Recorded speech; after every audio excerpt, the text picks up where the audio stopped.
Good evening, everybody. Good evening. So thank you all for being here. This is another opportunity for me to work myself out in this capacity. And this phrase, working myself out, I think I've used each time I've given a talk. And I didn't really realize I was using it. It wasn't by intention. And I got to thinking about it, and I was like, okay, what does that mean? And working myself out, I think, is practice. Practice is working myself out. And it is, of course, a moment-to-moment practice. In fact, we can only work ourselves out in this moment. And there's a refrain in Zen that you hear a lot, that I've heard a lot, and that is that there is only now. There is only now. And I don't think that can be overstated. So I wanted to begin by grounding this talk in the present moment and conveying that this is just practice. There's a lot that I have to practice, and so I'm appreciative of this opportunity. So I want to share at least one koan, maybe two koans that were presented to me a while ago. The first koan I've been working with, sitting with for probably 3.5 years. As most of you know, in October of 2020, I had the opportunity to donate a kidney to my brother-in-law. And on the day of the surgery, I was wheeled in. Well, I was in an anteroom waiting to be wheeled into the surgery room. But at 7 a.m., I'm wheeled into the surgery room. I'm lying on the gurney. I don't see the room. I don't see the people in the room. And the last thing that I remember was the nurse sort of coming at me with a mask, saying something, and I don't remember what it was. And that was it. I was out. And it was 13 hours later, as I'm being wheeled up to my hospital room, that I start to wake up. And the first thing, and this is the koan that was presented to me, and the first thing that came out of my mouth was, there is only love. There is only love. And I said it probably 5 or 6 times, 7 times, 8 times, I don't know. And as I recall, I was pretty emphatic about it. And I know at some point that my wife, who was with me, and the nurse were looking at each other going, is he going to be okay? We got to the room. I started to wake up even more. And, I don't know if, obviously, I was in a pretty deep state. The doc told me that he had to give me more of the medicine than normal to relax my body. Anyways, we had a small conversation about it. And as I started to wake up, things got back to normal. And I kind of forgot about it. But I know that in the years since, that koan has been sitting with me, incubating. Now, there are a couple of things I have to mention about it, and that is, the first thing is, I did not feel any sense of overwhelming love. I felt, when I think about it, I felt like I had received this news, this great news, and that I was just there to tell anybody who was within earshot, hey, there's only love.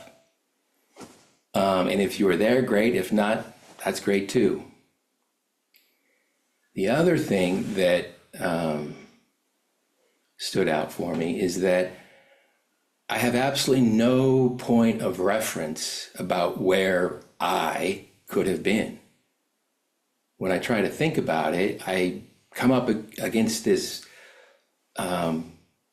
blank black expanse that just, there's nothing there.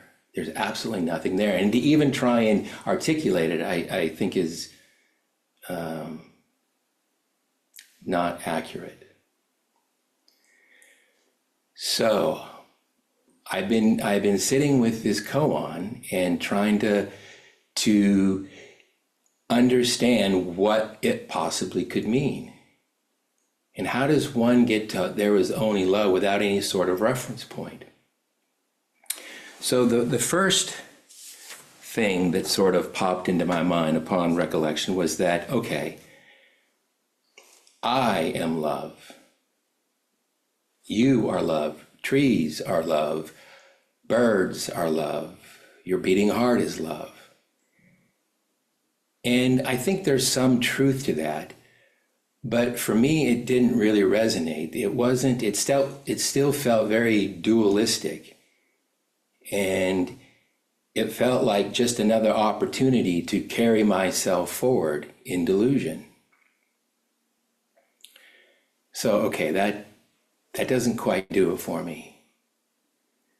The second way I imagined it was love is me, or love is I, love is you, love is a tree, the birds, etc. And this felt a little better. It felt okay. That seems closer to what this could be. And I think that because I put love first. In the first situation, it was like I'm putting myself first, and that's not right. I'm putting love first in this particular case. But it still felt a little static.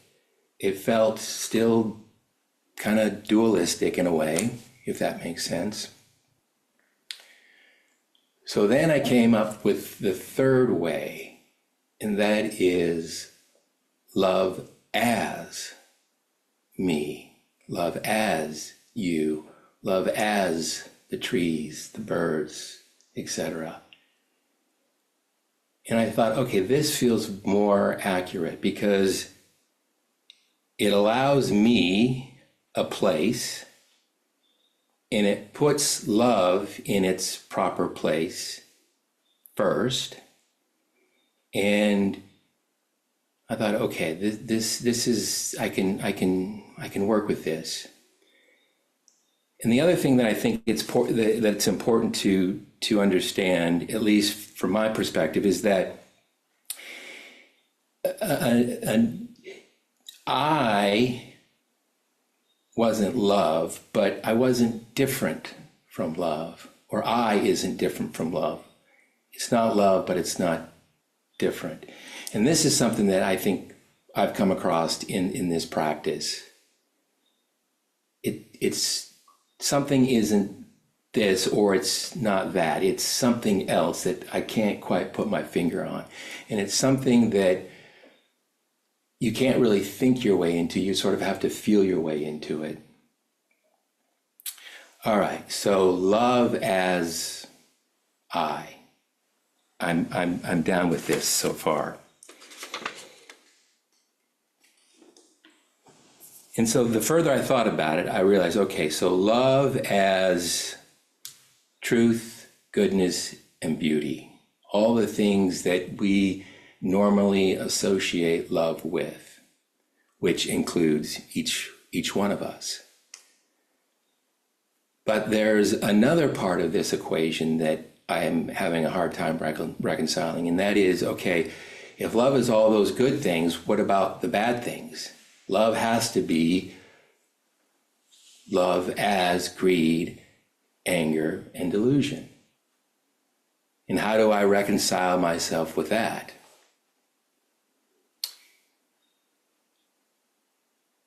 So the thing that I realized about myself, and maybe this will resonate, is that when I'm manifesting or experiencing any one of those three things, usually there is an element of fear that underlies it.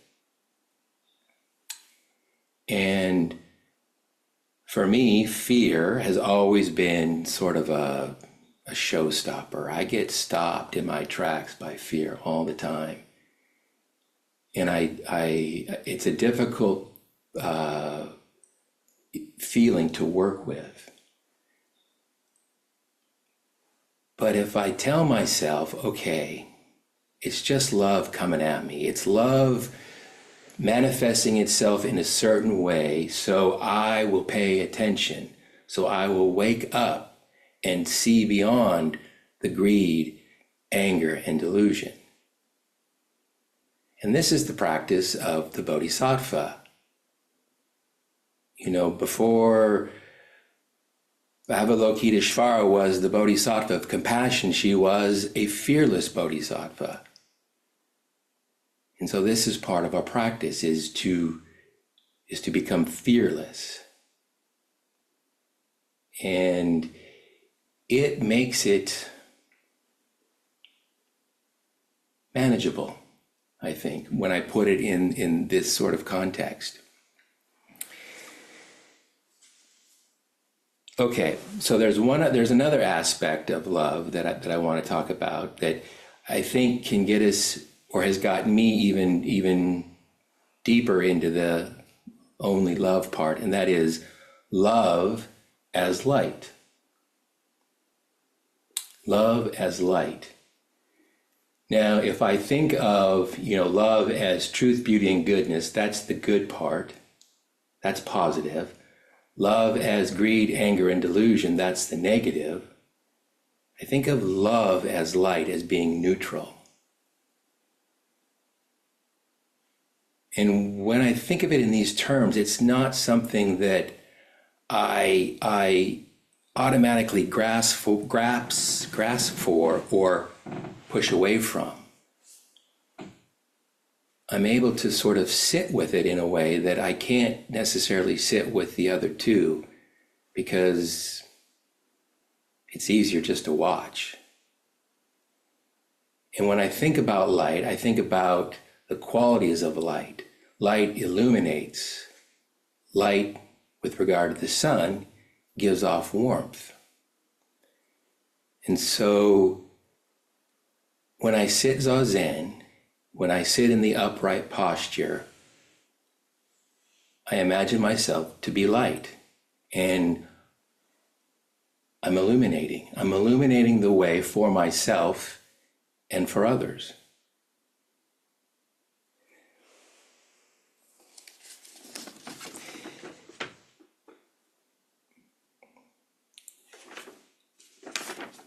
So this brings me to the second koan.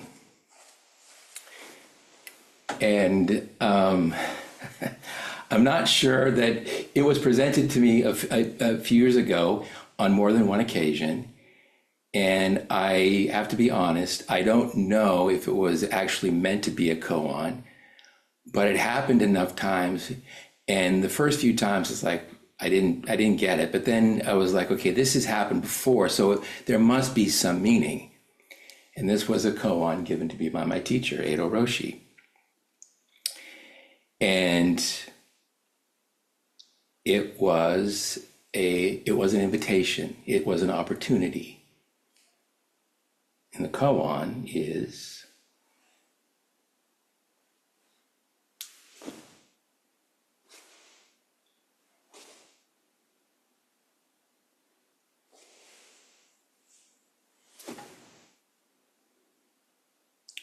what now?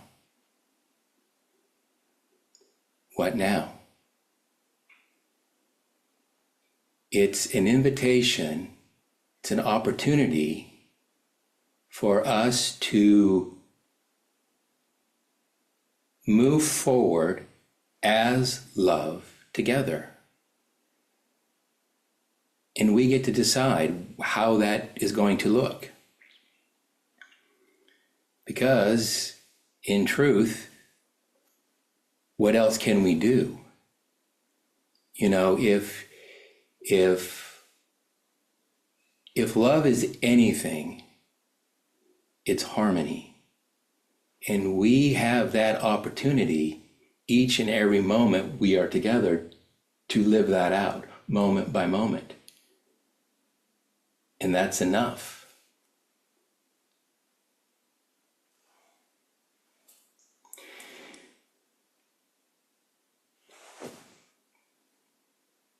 Thank you.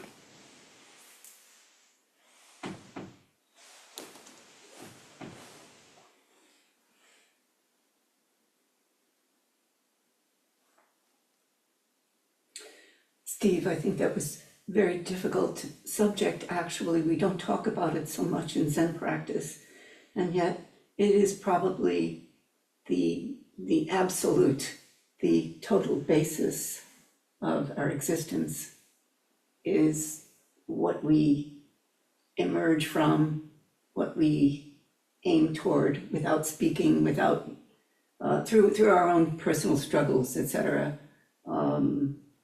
And yet we hardly ever speak about it in Zen practice. And yet, imagine Dogen Zenji's tremendous love to give us his practice in the first place, to give his whole life to that, to give his whole life to looking into his own koan and to follow that through for the sake of humanity. So it's why we sit. Well, I would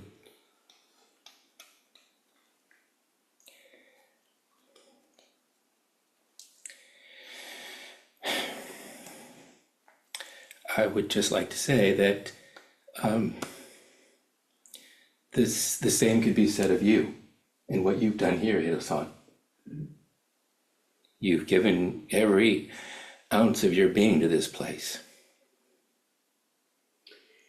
Well, you don't look at your own wake.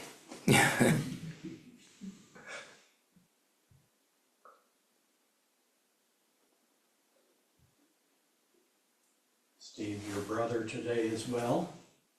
Yes. Good. In fact, I was just talking to him on the way here. He was in the newspaper yesterday, wasn't he? Oh, I don't know. Was he? What's his name? David? David. Senna? Oh, it's David who received your kidney. No, it was Jimmy. Jimmy Ulvenis. Yeah. Yeah, he was in the newspaper yesterday or the day before. Oh, because he's doing a show. Yeah. Yeah. Yeah, he's an artist. Yeah, he's doing a show at South Puget Sound. Yeah. Yeah, yeah. He does some really wonderful stuff. It's really quite beautiful. Yeah. So if you have a chance, he does a lot at, he always displays at Art Walk too. Yeah. So. Yeah. And it was mentioned, I mean, that's, of course, I know the name Ulvenis because that's your wife's maiden name. Mm-hmm. And Irene, I know, you know, your mother-in-law. But there's hardly anybody else who has the name Ulvenis in Olympia, such a beautiful Greek name. But it was mentioned that he had some physical, maybe they mentioned transplant also, not only kidney, but also pancreatic. Yeah. So he was a diabetic since he was 3. Yeah. And let's see, about 20 years ago, he got a pancreas and a kidney. And I got to tell you this story because it's kind of, well, it's weird. So the first time he got on the list and he got to the top of the list and he had to be ready to go. And one day he got the call from his doctor saying, hey, we got a donor. So he gets in his car and he races up to Seattle, but he gets stuck in traffic in Seattle or in Tacoma. And fortunately, it wasn't a big deal. He got there in time, but come to find out, the traffic was due to a person who had committed a carjacking, was in a wreck in a pursuit, and it was her kidney that my brother-in-law got. So, and that he had that for 10 years, and then he needed to find another donor, and he couldn't get on the list again because he'd already donated once, and it's really hard to get a second kidney so quickly. And so there was a lot of friends came forward, and I just happened to be the best match. And it was actually the easiest decision I ever made, because he's good. He's a good human being. Well, that sort of gesture, of course, is profound love to do such a thing, to give your body, or pieces of your body away like that. But we don't even think of it in that way. You don't think to yourself, oh, I am love and I'm giving this. It's, you just do, and that's very much behind. Our parents love us, we hope, in the best of situations, and they serve us every day and don't think about it. But the tremendous gestures of love that we see everywhere are hopeful for humanity. But as you say, it's the difficult situations that we have to address, that it's hard to see love in the midst of other kinds of situations. Any questions from online?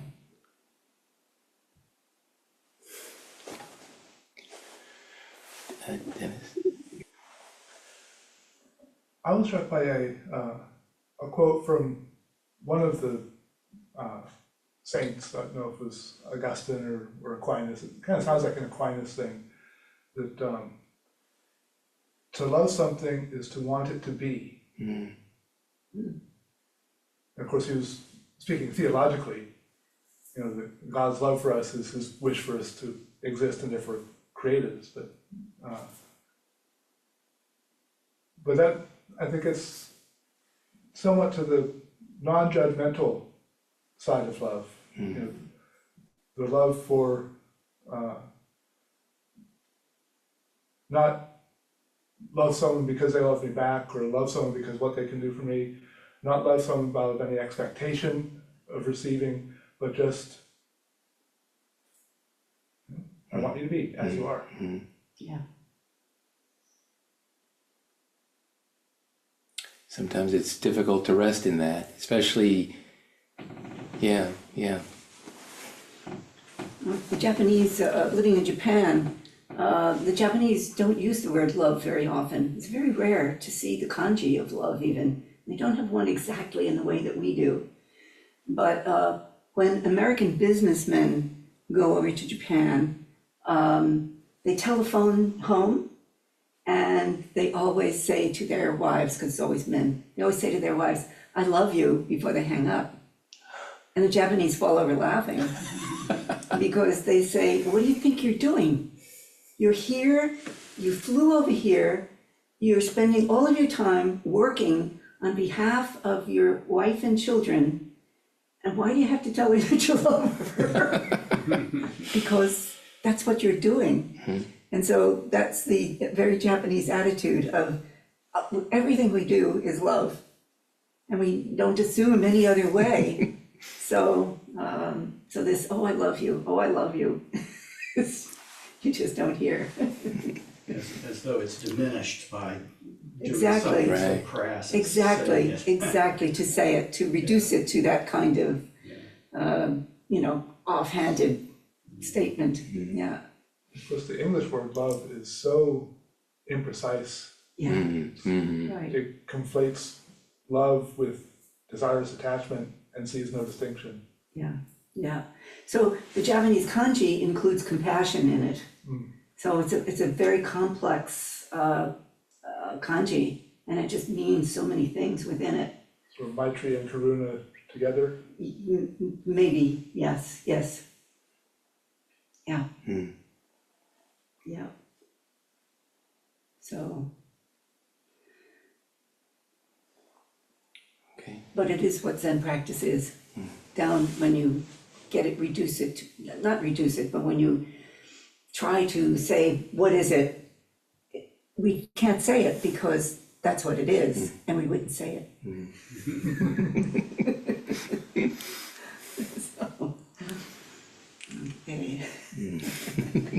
I just have one question Yes. for you.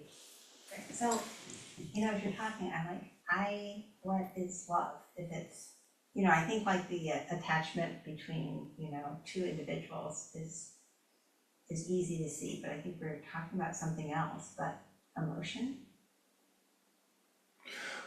Well, there was an image that I was going to talk about that really kind of struck home about how difficult it is to really pinpoint what love is. And I was lying in bed. I'll try to get through this quickly. I was lying in bed reading a book, and at the foot of my bed was a mirror about 4 feet high. And I'm reading the book, and all of a sudden I look up and I see the reflection from the light in the room in the mirror. And it was kind of cool because it just sort of exploded in the mirror, and I could see shafts of light coming out in the mirror. And if I looked really closely, I could see the little particles of light sort of dancing about within the shafts of light.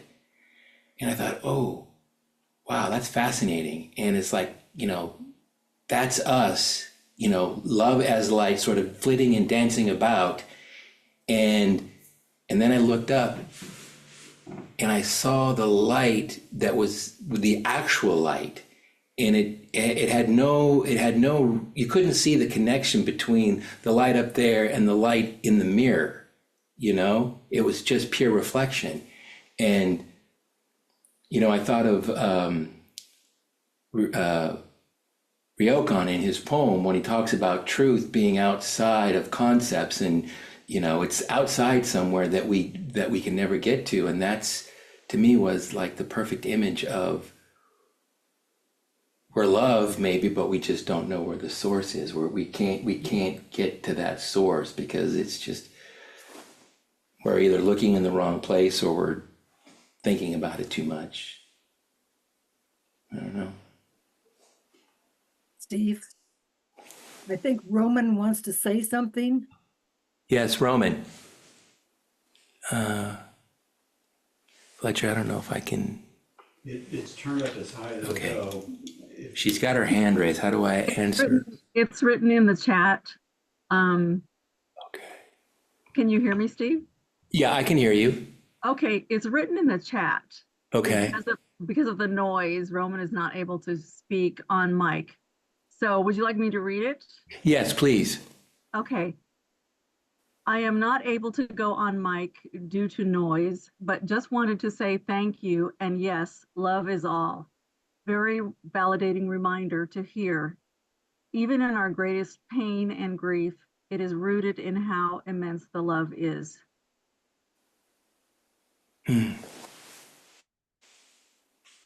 Thank you.